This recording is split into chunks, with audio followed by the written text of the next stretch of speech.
सोना खरीदना चाहे वो गोल्डन अपॉर्चुनिटी है, क्योंकि सोना 1,34,000 को टच करके अब 1,31,000 का 24 कैरेट के रेट पे बैठा है। इन्वेस्ट का मतलब यह है कि उसको साल 2 साल लेकर भूल जाए। हाँ, लेके भूल जाए, तो उसके लिए बहुत अच्छे रिटर्न आएंगे। 5 साल 7 साल बाद बहुत अच्छे रिटर्न होंगे। तुरंत लाभ लेने के लिए वही व्यापारी लोग प्रॉपर्टी की जगह सोने चांदी में इन्वेस्ट कर रहे हैं। क्या ये सच है? ये सच है जी। एक आम आदमी जितना सोना खरीदता है, चांदी खरीदता है, उससे कई गुना, कई लाखों गुना ज़्यादा देश की सरकारें सोना चांदी खरीद रही हैं।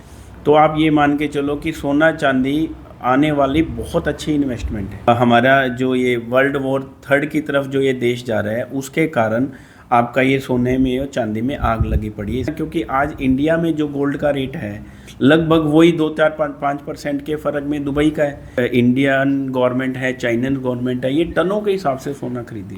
तो सबसे अच्छा गोल्ड आप अपने लोकल ज्वेलर से खरीदो, जो भी आपका पुश्तैनी ज्वेलर है। लेकिन वो लेने जाओ तो रेट और होते हैं, देने जाओ तो 10% से लेके 20% तक कटौती। नहीं, मैंने आपको इसीलिए बोला ना कि आप अपनी ट्रस्टी जो पुश्तैनी सुना रहे हैं, मैंने आपको पीतल दी है। जैसे मैं सोना चांदी का काम कर रहा हूँ, वो हमने उसको पीतल दिया, लेकिन बेचते वक्त हम उसको सोने के दाम दे रहे हैं। तो इसीलिए ब्याज पे ब्याज और इस तरह की पेनल्टियां लगाते हैं कि सामने वाला बंदा छुड़वा ही ना। सोने का आगे क्या रहने वाला है? आप क्या भविष्य? सोना हमेशा बढ़ता है, हमेशा बढ़ता रहेगा। सोना घर में तीसरा बेटा रहा है, इसीलिए इसको स्त्री धन का नाम दिया गया था। सोना ही स्त्री धन है। और चांदी के दाम मेरे को ऐसा लगता है कि और अभी बढ़ने वाले हैं। चांदी मुझे ऐसा लगता है कि 2.5-3 लाख रुपए 1-1.5 साल में पहुंच जाएगी। कि रील देख के कभी भी इन्वेस्टमेंट ना करें।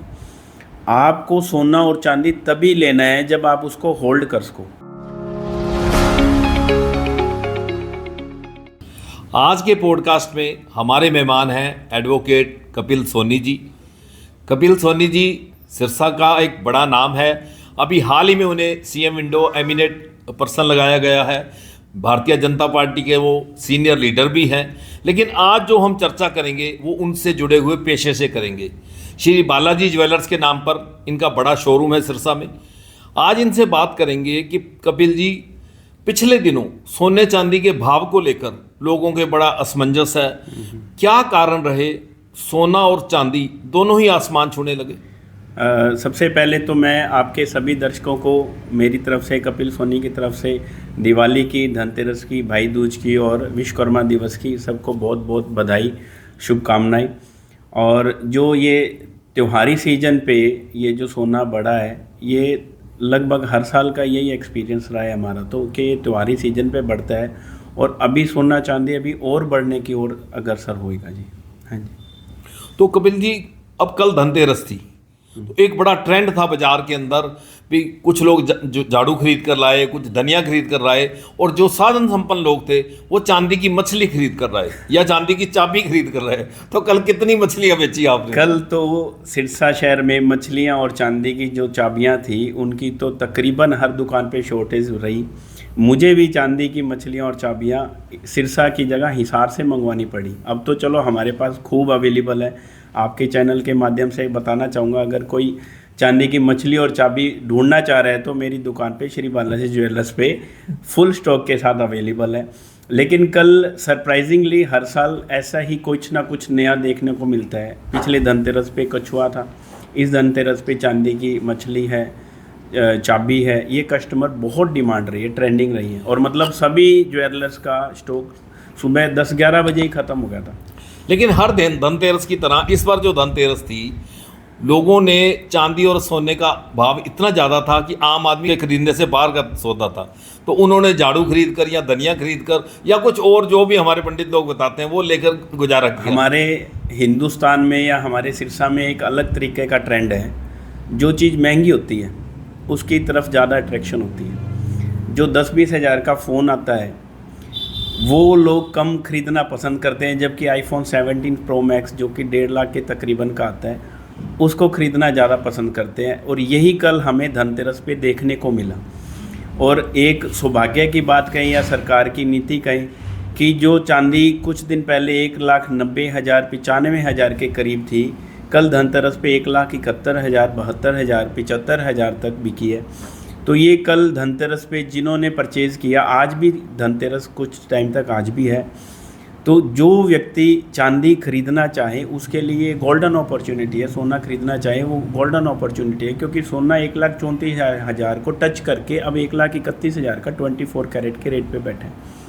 अगर कोई भाई, कोई व्यक्ति चांदी सोने में अगर वो इन्वेस्ट करना चाहे, मैं इन्वेस्ट शब्द कर रहा हूँ, वो ये नहीं कि मैं उसको अभी परचेज़ करके 10 दिन बाद, महीने बाद सेल कर दूँ। इन्वेस्ट का मतलब ये है कि उसको साल 2 साल लेकर भूल जाए। हाँ, लेके भूल जाए। तो उसके लिए बहुत अच्छे रिटर्न आएंगे, 5 साल 7 साल बाद बहुत अच्छे रिटर्न होंगे। और आज ये मौका है, धनतेरस के आज मौके पे, दिवाली के मौके पे, ये चांदी या चांदी से बने हुए जेवर, सोना या सोने से बने हुए जेवर, उनको खरीदने ही चाहिए। बहुत अच्छी इन्वेस्टमेंट है। सोना क्या है, सोना एक तीसरे बेटे की तरह काम करता है। शादी, घर में शादी है तो आपको सोना दिखता है कि सबसे पहले घर में सोना कितना पड़ा है। किसी घर में, परमात्मा ना करे, किसी के साथ दुख तकलीफ़ है तो आपको सबसे पहले सोना दिखता है कि हमारे पास सोना कितना पड़ा है। साथ वाली कोई प्रॉपर्टी मिल रही है, कोई ज़मीन जायदाद मिल रही है, तो सबसे पहले हमें सोना दिखता है। तो हर व्यक्ति को जिसका जितना संपन्न है, जिसका जितना साधन है, उसको उतना सोना खरीदना ही चाहिए, सोना और चांदी। और आज के दिन सबसे अच्छा मौका है सोना और चांदी खरीदने का।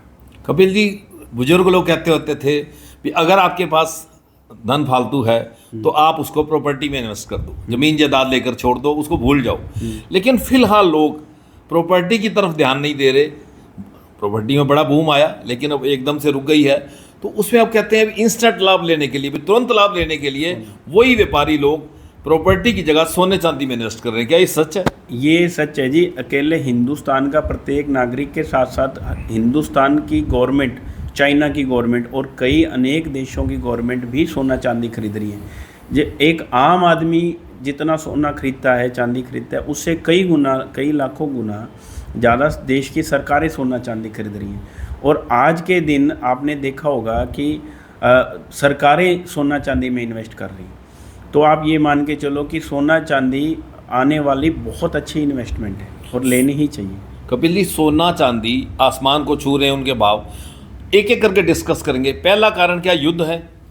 देखो, कई बहुत से ऐसे कारण हैं। उसका पहला कारण आप ये कह सकते हो कि ये जो हमारा जो ये वर्ल्ड वॉर 3 की तरफ जो ये देश जा रहा है, उसके कारण आपका ये सोने में और चांदी में आग लगी पड़ी है। इसमें कोई अतिशयोक्ति नहीं इस कहने में। इसके और भी बहुत कारण है। जो रशिया का डॉलर फ्रीज हुआ, हाँ, उसका जो दूसरा सबसे बड़ा कारण है सोना चांदी को बढ़ाने का, जो आपने देखा होगा कि रशिया यूक्रेन के युद्ध में डॉलर, रशिया का जो डॉलर था, रशिया के पास जितना डॉलर पड़ा था वो अमेरिका ने उसको फ्रीज कर दिया, उसको ट्रेड के लिए नहीं यूज़ कर सकता। उसको देख के जो दूसरे देश थे वो भी डर गए कि हमारे पास भी यूएस करेंसी पड़ी है, हर कंट्री के पास यूएस करेंसी है, क्योंकि इंटरनेशनल करेंसी है, हर देश के पास यूएस की करेंसी है। उसको ये डर लगा कि आज तो ये रशिया को डॉलर के लिए फ्रीज़ किया, रशिया को बैन किया, कल को ये हमारी कंट्री को अगर बैन कर दिया तो उन्होंने सब्स्टिट्यूट के लिए गोल्ड को सबसे अच्छा माना। उन्होंने गोल्ड परचेज को सबसे अच्छा माना, क्योंकि आज इंडिया में जो गोल्ड का रेट है लगभग वही 2-4-5% के फ़र्क में दुबई का है, वही 2-4-5% जो टैक्स है उसको हटा दो तो यूएस का है, वही कनाडा का है, वही अमेरिका का है, वही इंग्लैंड का है। तो लगभग सभी कंट्रियों का एक इंटरनेशनल करेंसी के रूप में ये जो सोना है ये उभर के आ रहा है। जो इंडियन गवर्नमेंट है, चाइनीज गवर्नमेंट है, ये टनों के हिसाब से सोना खरीदी है। पिछले दिनों चाइना गवर्नमेंट ने बहुत भारी मात्रा में सोना खरीदा। चाइना नहीं, सभी देश सोना खरीद रहे हैं। उसमें सबसे जो तेज गति में भाग रहे हैं वो इंडिया और चाइना है। इंडियन गवर्नमेंट भी बहुत अच्छी मात्रा में गोल्ड का स्टॉक कर रही है। इंडियन गवर्नमेंट ने अभी पिछले दिनों एक स्कीम लॉन्च की। उन्होंने कहा कि आप सोना डिक्लेयर कीजिए, सोना लीजिए ईटीएफ के माध्यम से। आपको एक फार्म भरना है, डिक्लेरेशन देनी है और 7 साल के लिए आपको सोने का वो एफडी की तरह वो पत्र मिल जाएगा। सोने का सबसे अच्छा, आपके चैनल के माध्यम से मैं सभी को बताना चाहूँगा कि सोने का सबसे अच्छी इन्वेस्टमेंट गोल्ड के आभूषण है। अब आप कहोगे आभूषण क्यों है? क्योंकि उसमें मैं जो बताना चाहता हूँ उसमें 8 से 10% लेबर लगती है। 8 से 10% लेबर लग के, यानी कि 1 लाख के पीछे 8 से 10 हज़ार रुपये आपकी लेबर लगी। सोना आज के दिन हॉलमार्क मिलता है जो कि बिना कटौती में कहीं भी एक तरह की वो डली है। 8 से 10% के बाद में आप उसको पहनने में यूज़ कर सकते हो, आप उसको गोल्ड लोन में यूज़ कर सकते हो, आप उसको हर तरीके से यूज़ कर सकते हो। और जो आपकी ETF की बात है, ETF में मैं कभी रिकमेंड नहीं करता आपके चैनल के माध्यम से। उसका कई कारण है कि आपने अगर ETF में पैसा लगाया तो वो पैसा आपका, एक तो ये है कि आपको फिजिकल गोल्ड नहीं मिलेगा, जो फीलिंग होती है गोल्ड की वो नहीं मिलेगा, और आपका 7 साल के लिए फ्रीज हो जाएगा गोल्ड। यानी कि घर में कोई शादी आई, पड़ोस में कोई प्लॉट मिल रहा है, कोई परमात्मा ना करे सुख दुख आ गया, तो वो गोल्ड आपका रिडीम मतलब उस एफडी को आप लिक्विडिटी, हाँ, कैश में कन्वर्ट नहीं कर पाओगे।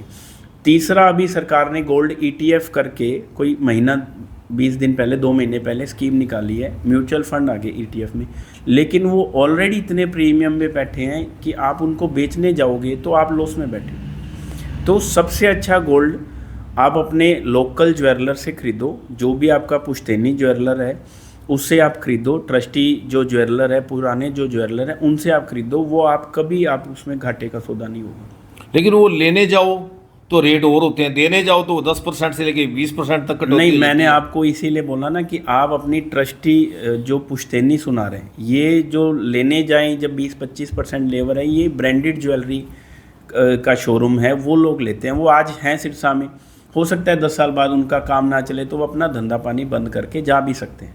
जो ये ब्रांडेड हैं, ये लोग 28-28, 30-30% आपसे GST लेवर के ऊपर GST भी लेते हैं। और जब आप बेचने जाओ तो वो लोग खरीदते भी नहीं हैं, वो आपको चेक देते हैं 7 दिन, 8 दिन, 10 दिन बाद का। जो आपका ट्रस्टी ज्वेलर है, पुश्तैनी, और वो रकम भी पक्के की लेते हैं, वो पक्के की देते भी पक्के की है।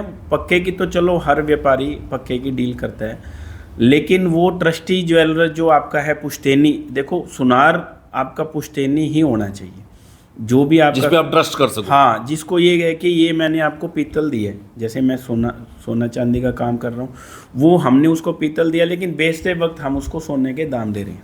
हॉलमार्क का क्या महत्व है?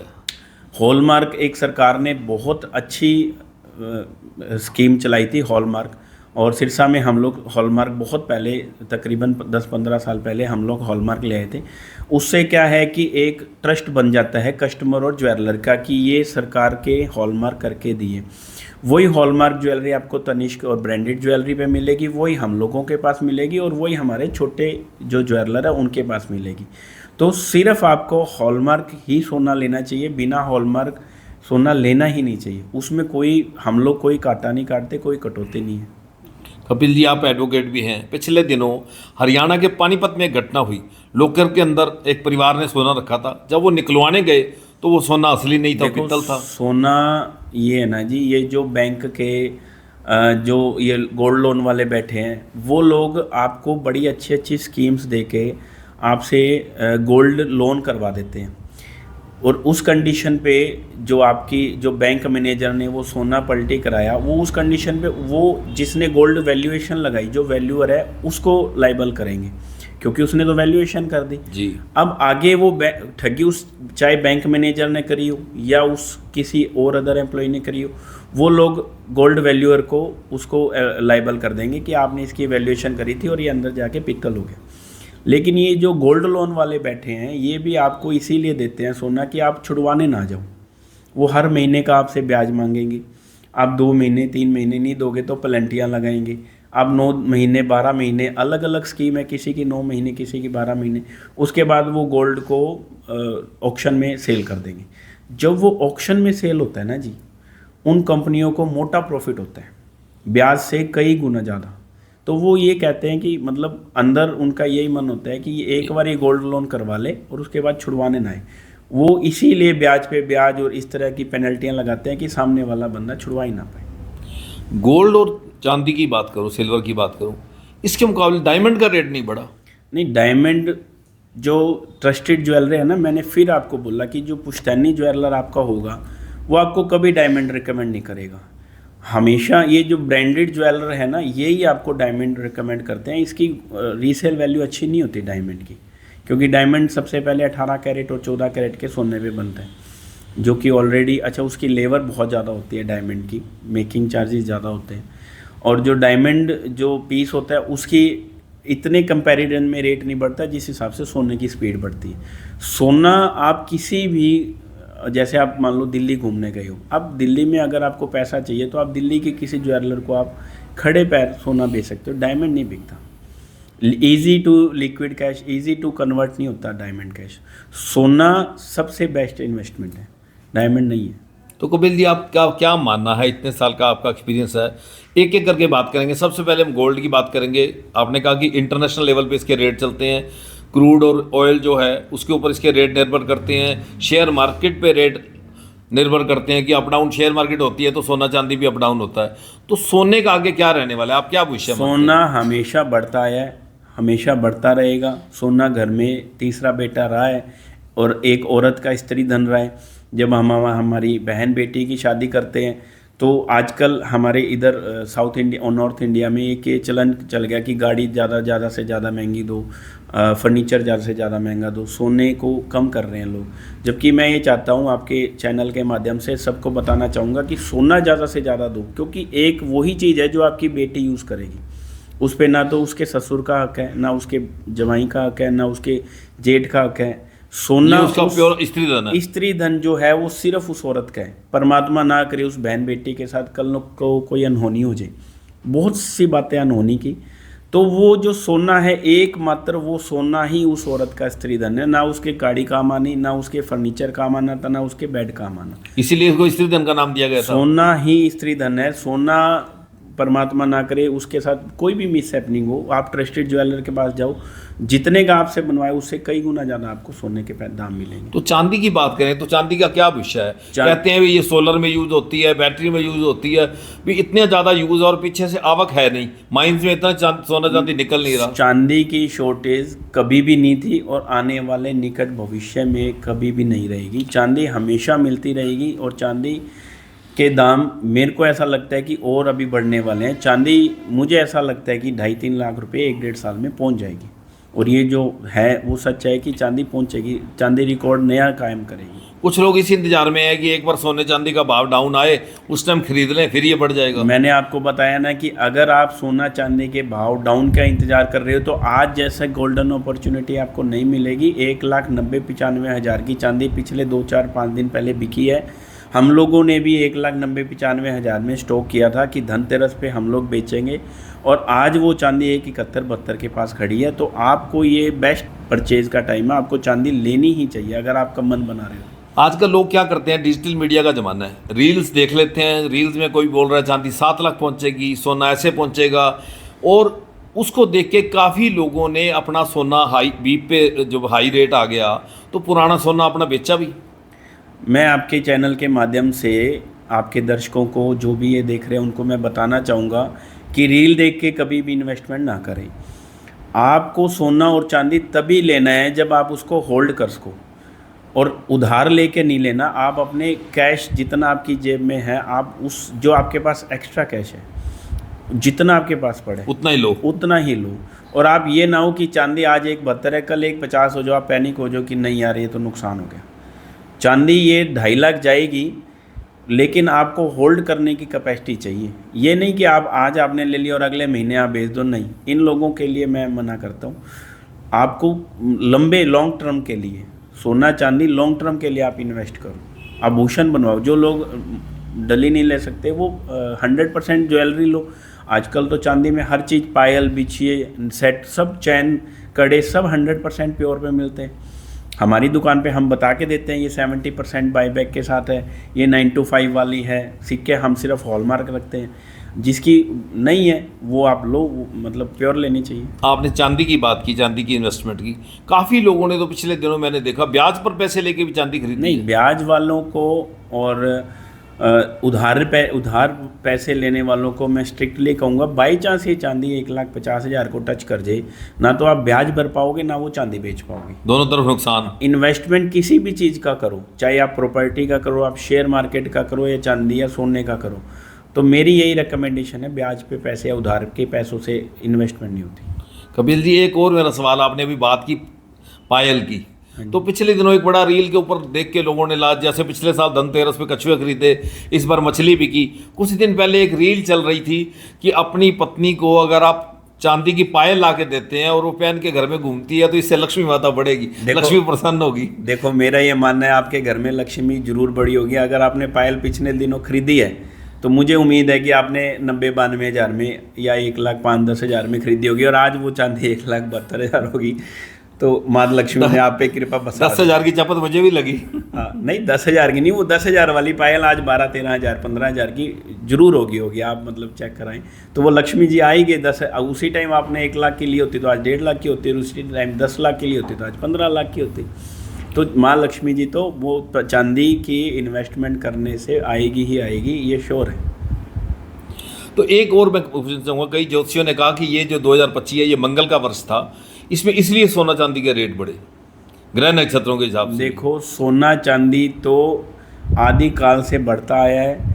हमारे जो दादाजी थे उनके टाइम भी बढ़ा, हमारे पिताजी के टाइम भी बढ़ा, हमारे टाइम भी बढ़ रहा और हमारे बच्चों के टाइम भी बढ़ा। हमारे पिताजी ने 200 रुपये सोने के तोले के रेट में काम किया है, मैंने 70 रुपये चांदी के रेट में काम किया है तोले में जी। और आज ये तोला 1700 रुपये है। तो ये तो बढ़ता आया और बढ़ता ही रहेगा। ये बेस्ट इन्वेस्टमेंट, सबसे अच्छी इन्वेस्टमेंट, मतलब आप इससे प्रॉपर्टी से भी अच्छा इसे मानते हैं? उसका मैं कारण बताता हूँ आपको। बलजीत जी बड़ा इंटरेस्टिंग सवाल है। सबसे बेस्ट इन्वेस्टमेंट सोना है। और अगर आप आभूषण बनवाओ, मेरा तो ये मानना है कि उसको आपको आभूषण बनवा के ही इन्वेस्टमेंट आपको 8-10% लगेगी। हो सकता है आप डिज़ाइन अच्छा बनाओ तो 10 और सिंपल डिज़ाइन बनवाओ तो 5-6% में बन जाता है। तो आपको सबसे बेस्ट इन्वेस्टमेंट आपका सोना है। उसका क्या कारण है? एक तो सबसे पहले वो लोन हो जाएगा। आप अपने पुराने किसी ज्वेलर पे जाओ, उसको कहो कि भाई ये मुझे इतने रुपए चाहिए, वो आपको दे देगा। अगर आप बैंक वालों के चक्करों में गए तो पहले तो वो ज्वेलर आए, वो जो भी वैल्यूअर आएगा वो उसको कहेगा कि ये इतने % है, यानी कि 100 ग्राम वाले को वो 80% कर देगा। 80% का आपको 70% लोन होगा, तो तकरीबन आपको 60-65% लोन होगा। और वही मैंने आपको दोबारा बताया कि ये जो लोन वाले हैं ये ट्रैप में फंसा के आपका सोना बेचने की तरफ ज़्यादा है, छुड़वाने की तरफ कम है। तो सबसे पहले एक तो हो गया ये लोन वाला। दूसरा हो गया, अगर आपको मान लो 1 लाख रुपए की ज़रूरत है और आपकी प्रॉपर्टी 1 करोड़ की है, तो प्रॉपर्टी तो रातों रात नहीं बिकती ना। और सोना आपका रात को फ़ोन करना है, कपिल भैया सुबह मुझे 1 लाख रुपए की ज़रूरत है, आप मेरे को ये पेमेंट करो, तो मैं सुबह 9:30 बजे, हो सकता है रात को कोई ऐसी इमरजेंसी है तो रात को भी देना पड़े, तो आपका जो पुराना पुश्तैनी सोनार होगा वो रात को भी आपको पेमेंट देगा। प्रॉपर्टी आपको रात को पैसा नहीं देगी। बिल्कुल। मैंने बहुत सी ऐसी प्रॉपर्टी देखी है जो 1-1 करोड़ की है और उनको 70-70 लाख में बिकता देखा है। आपने भी चलो इस चीज़ का सिरसा में एक्सपीरियंस किया होगा। सोना एक ऐसी चीज़ है, आपको ज़रूरत है या नहीं है उससे उसका कोई मतलब नहीं है। वो 1 करोड़ वाला 1 लाख वाला 1 लाख का ही बिकेगा। प्रॉपर्टी 1 करोड़ वाली 70 लाख की 60 लाख की रातों रात पेमेंट चाहिए तो मिलेगी। सोना नहीं बिकेगा, सोना की वैल्यू वही है। और सोने पे आप लोन ले सकते हो, इजीली लोन है। प्रॉपर्टी पे लोन के लिए आपको भी पता है बड़ी फॉर्मेलिटीज़ है। हाँ, मॉर्गेज करानी पड़ेगी सबसे पहले। बहुत कुछ है जी। चलो कपिल जी, इसको मैं एक और बात को आगे बढ़ाता हूँ। आपने लोन स्कैम की बात की भी, गोल्ड लोन पे बैंक एक को फंसा लेते हैं, ट्रैप के अंदर ले लेते हैं कि ये देर सवेर हमें दे के ही जाए। इसी तरह प्राइवेट जो फाइनेंसर हैं वो भी गोल्ड रख कर पैसा देते हैं। नहीं देखो, सिरसा में बहुत से लोग ऐसे हैं ज्वेलर के अलावा जो गोल्ड पे पैसा देते हैं। आप अपने ट्रस्टेड, जहाँ पे सोना आ गया, मैं बार बार ट्रस्टेड ज्वेलर या ट्रस्टेड बंदे का बात कर रहा हूँ, जिस पे आपको ट्रस्ट है आप उससे डील करो, उसमें कोई समस्या नहीं। क्यों? ट्रस्टेड आदमी के साथ जिसकी ज़बान की वैल्यू, जो बंदा पुराना इस चीज़ में हो, उस बंदे से आप डील करो, आप कभी मार नहीं खाओ। नहीं कपिल जी, आपने बहुत बढ़िया बात की, दर्शकों को बड़ी बातें इस बारे में, सोने चांदी के बारे में क्लियर भी हुई। यहाँ हम एक बात और क्लियर करना चाहेंगे कि लोग लॉकर को सेफ मानते हैं। बैंक के लॉकर में अपना जो प्रॉपर्टी के कागजात हैं, जो सोना चांदी है, ज्वेलर्स है, जो अपने ऑर्नामेंट्स हैं, सब उसमें रख देते हैं। लेकिन अगर कोई बैंक में हादसा हो जाए तो बहुत से लोगों को इस बात का नहीं पता कि सिर्फ आप 5 लाख रुपए ही क्लेम कर सकते हो। बिल्कुल ऐसा ही है कि आप अगर बैंक में अपना जो लॉकर में रखते हो उसकी एक लिमिटेड वैल्यू का ही आप क्लेम कर सकते हो। जो भी बैंक द्वारा, हो सकता है अलग अलग बैंक के अलग अलग हो, तो अगर आपको ज़्यादा राशि रखनी है तो शायद 2 या 3 लॉकर भी रखने पड़ सकते हैं। बिल्कुल ऐसा है। पर आरबीआई क्लियर करती है अभी, चाहे आपके 50 लाख के ऑर्नामेंट्स हैं, चाहे 1 करोड़ के, आपको जो मुआवजा मिलेगा, जो कंपनसेट बैंक करेगा, वो सिर्फ 5 लाख। ये आज का रूल नहीं है, ये शायद बहुत पुराना रूल है और आरबीआई की रूलिंग है। अभी ये शायद शायद 2 लाख से 5 लाख अभी पिछले 2-3 साल पहले हुआ है। और ये हो सकता है इसमें और सुधार हो, और इसमें होना भी चाहिए सुधार। लेकिन इसीलिए मैंने कहा ना कि बैंक आपको सोना ज्वेलरी फॉर्म में ज़्यादा बनवा के रखना है, ताकि वो पहनने के काम आए, ताकि वो मतलब खुद को एक लेकिन फीलिंग वकील साहब, जिस तरह से क्राइम बढ़ रहा है उस समय लोग सेफ तो नहीं मानते सोना चांदी घर रखना। नहीं, घर पे नहीं, मैं तो कहता हूँ पहन के चलो। मतलब जितना जो हो सके आप पहन के रखो। और ये चलो क्राइम आपके हुडा की तरफ थोड़ा सा ज़्यादा है, शहर में इतना नहीं है, लेकिन फिर भी सेफली चलो, सेफली रखो, सेफली करो। बहुत इसके बहुत रास्ते रखने के, इसको सेफली रखने के। मैं चैनल के माध्यम से मतलब कुछ मैं लास्ट सवाल आपसे क्लियर करना चाहूँगा।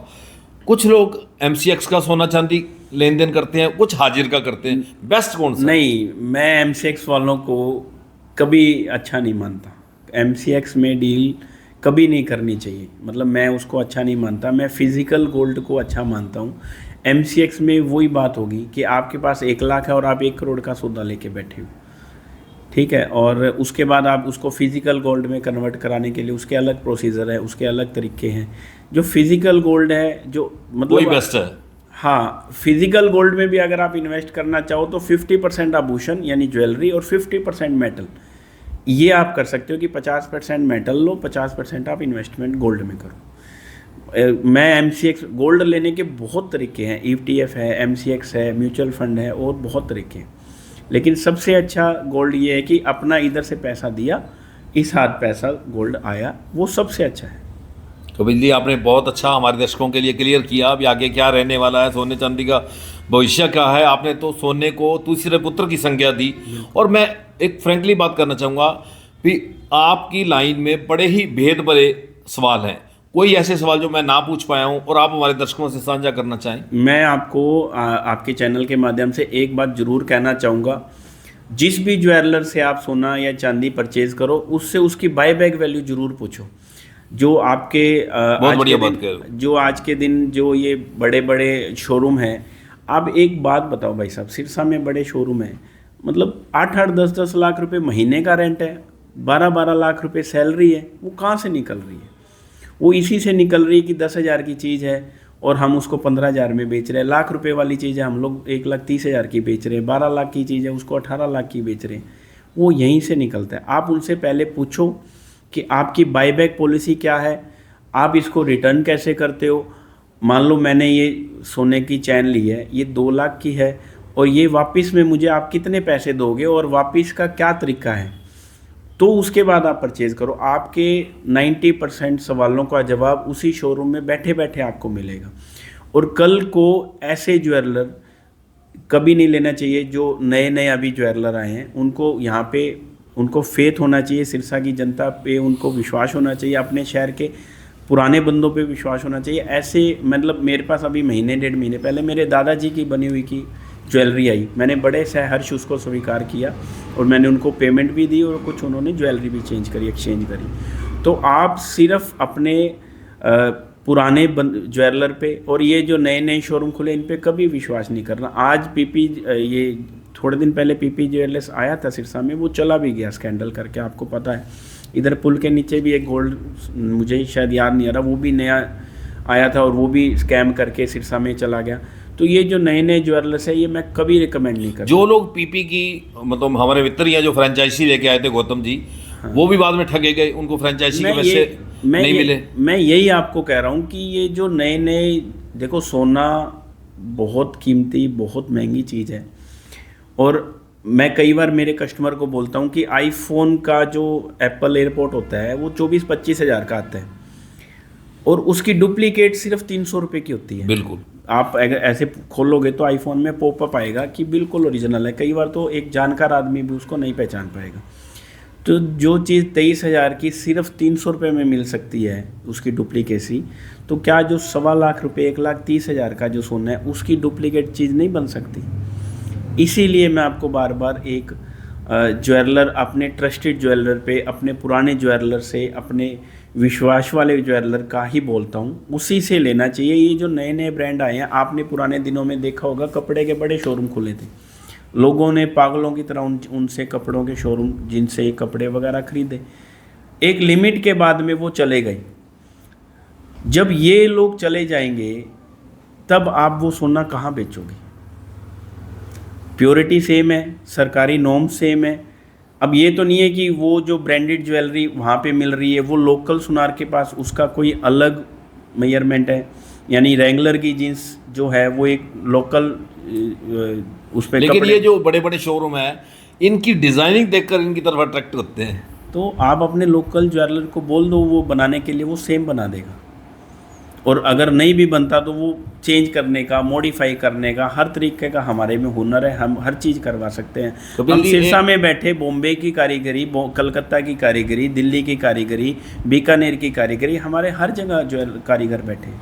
हाँ, कभी एकाधिकार मुस्लिम का होता था, अभी मुस्लिम कारीगर बहुत बढ़िया माने जाते थे। देखो, मुस्लिम कारीगर सिर्फ सोने चांदी में नहीं, आपको हर जगह मुस्लिम कारीगर, मुसलमान जो है वो कारीगरी के लिए ही, मतलब कारीगरी में मुसलमानी का कोई सानी नहीं। आप ये जैसे आप ये सोफ़े पे बैठे हैं, ये मुसलमान का बनवाओगे तो मतलब ये कारीगरी मुसलमानों की कारीगरी, उनके हाथ में शफा है। हाँ, शफा है। आप किसी भी कुर्सी वाले पे जाओ, सारे कारीगर आपको मुसलमान मिलेंगे। मतलब उनकी जो नॉर्मल सोफ़ा बेड तो हमारे जो खाती है वो बना देंगे, लेकिन जो जैसे आपने डिज़ाइनर सोफ़ा बनवाया ये कारीगरी मुसलमानों के हाथ में, ये सोना चांदी में नहीं, हर जगह यही। तो एक और मैं क्लियर करना चाहूँगा, 24 कैरेट सोना को हम प्योर मानते हैं, 99.9 को, लेकिन प्योर सोने के अंदर कभी आभूषण नहीं बन सकता, उसमें तांबा मिलाना पड़ता है। तो कहीं 22 कैरेट बनता है, कहीं 18 कैरेट बनता है, तो कम से कम कितने कैरेट होना चाहिए, ये एक चीज़ और क्लियर कीजिए। नहीं, इसमें मैं आपको बताऊँ, जो 24 कैरेट है वो हमें दो फॉर्म में मिलता है, 99.5 और 99.9, ठीक है। और इन्वेस्टमेंट के लिए तो 24 कैरेट ही लेना चाहिए। अब 24 कैरेट का रेट 1,32,000 है अंदाज़ा, तो उसके अंदर हम मिलावट करके 22 कैरेट करेंगे, तो उस मिलावट करने का जो हम उसके अंदर जो भी हमारा एलॉय होता है उसमें तांबा चांदी नहीं, उसका एलॉय अलग से आता है, वो ब्रांडेड एलॉय लेते हैं जो मिलाने के लिए मिक्सचर कह लो उसको। नहीं, पहले तो तांबा ही मिक्स करते थे, ये एलॉय अब आने लगा। नहीं, तांबा आप लोगों के लिए तांबा है, लेकिन हम लोग तो हमेशा से एलॉय, लेकिन हम लोग हमारे हाथ से खुद से भी बना लेते हैं ये एलॉय। उसमें कई चीज़ें मिलती हैं, उसमें चांदी, तांबा, काफ़ी चीज़ें होती हैं। जब से ये हॉलमार्क आए उन्होंने एक नॉर्म्स बना दिए कि आप इस के अंदर इससे ज़्यादा ये चीज़ नहीं मिला सकते। हॉलमार्क क्या है कि जितना टांका, जो टांका लगता है ना वो भी 92 का होता है, यानी हॉलमार्क 22 कैरेट का होता है। सोना भी 22 का, टांका भी, उसमें जितना मर्जी टांका लगे तो वो 22 रहेगा। तो इसी तरीके से अब मैं जो बात बता रहा था कि 1,32,500 का 24 कैरेट का रेट है, हमने उसके अंदर मिक्स किया। मिक्स करने के बाद हमने जो जितनी उसमें मिलावट करी उसको हमने रेट लेस करके आज हम 22 कैरेट 1,21,500 का बेच रहे हैं। तो जो 1,21,500 है वो उसकी मिलावट का जो हमने 8-10 हज़ार की उसमें मिलावट के हमने वो लेस कर दिए, तो वो 22 कैरेट भी एक तरीके की डली होगी। 18 कैरेट का रेट तकरीबन मेरे को लगता है कि 1,04,000-5,000 होना चाहिए, मतलब हमने उसमें 25% मिलावट करी तो वो 25% रेट लेस हो गया। इसी तरीके से 14 है, इसी तरीके से 20 है, इसी तरीके से अब तो 9 कैरेट का भी सामान आने लगे। 9 कैरेट में भी मतलब ज्वेलरी बनेगी, आने वाले टाइम में 9 कैरेट भी आएगा। जिस हिसाब से रेट बढ़ रहे हैं लोग 9 कैरेट की तरफ भी जाएंगे। बेस्ट अपने हरियाणा में 22 कैरेट चलता है, थोड़ा सा भेड़ चाल है, लेकिन मैं बेस्ट ज्वेलरी 20 कैरेट को मानता हूँ। 20 कैरेट की ज्वेलरी जो है उसकी लाइफ अच्छी है, 22 कैरेट थोड़ा सा नरम ज़्यादा होता है। तो ये जो चांदी कोई ऑर्नामेंट्स बनवाते हैं चांदी के, सिल्वर ऑर्नामेंट्स, तो ये बाद में काले पड़ने लग जाते हैं, इसके पीछे लॉजिक? देखो, चांदी में भी अब थोड़े दिनों में चांदी में भी हॉलमार्क आ जाएगा, सरकार उसके ऊपर काम कर रही है। जो हॉलमार्किंग सेंटर है वो भी चांदी में लाइसेंस लेंगे, हम लोग भी चांदी में लगेंगे। तो चांदी की ये है ना, उसकी वो है कि चांदी काली पड़ती आपने मंदिर गुरुद्वारों में देखा होगा कि बड़ी बड़ी मूर्तियाँ हैं वो 100% प्योर होती हैं, वो रिएक्शन करके हवा के साथ वो काली हो जाती है। जो काली नहीं पड़ती वो चांदी नहीं होती, वो सफ़ेद तांबा होता है। चांदी का स्वभाव ही है काला होना कि वो रिएक्शन करती है। आप उसको टाइम टू टाइम साफ़ करो। सोना चांदी का जो भी आपका जेवर है उसको सिर्फ कोलगेट से रगड़ के साफ़ करना है, उसके ऊपर हल्का सा तेल लग जाता है, उसको ऐसे कॉटन से भी साफ़ करोगे वो साफ़ हो जाएगी, उसमें कोई ऐसा नहीं होता। चांदी काली होगी, काली हो रही है तो इसका मतलब प्योर है। हाँ जी। और कपिल जी कोई और हमारे दर्शकों के साथ बात साझी करना बस चाहें? आप मेरा यही मानना है कि सोने को अपना तीसरा बेटा माने, और जितना ज़्यादा उसके सोने में इन्वेस्ट करें, जितना आपके पास एक्स्ट्रा पैसा पड़ा है लोगों को ब्याज पे देने की बजाय सोने में इन्वेस्ट करके देखें, आपको ब्याज से ज़्यादा इन्वेस्टमेंट आएगी। और हो सके तो 50% आभूषण और 50% मेटल यानी कि डली लेके रखें। इससे आपको दोनों फ़ायदा होगा कि एक अपने घर में जो चैन, हार और कड़े वगैरह जो है वो आप बनाओगे, और एक आपका 50% जो कि आपके इन्वेस्टमेंट के लिए काम आएगा। तो ट्रस्टेड ज्वेलर से ले, हॉलमार्क ले, और जो ये विज्ञापन है या ये फ्री की स्कीम है, इन पे सोने पे कभी फ्री की स्कीम नहीं मिलेगी और इस तरह का कुछ नहीं मिलेगा। सोना हमेशा हॉलमार्क और अपने ट्रस्टेड ज्वेलर से लें।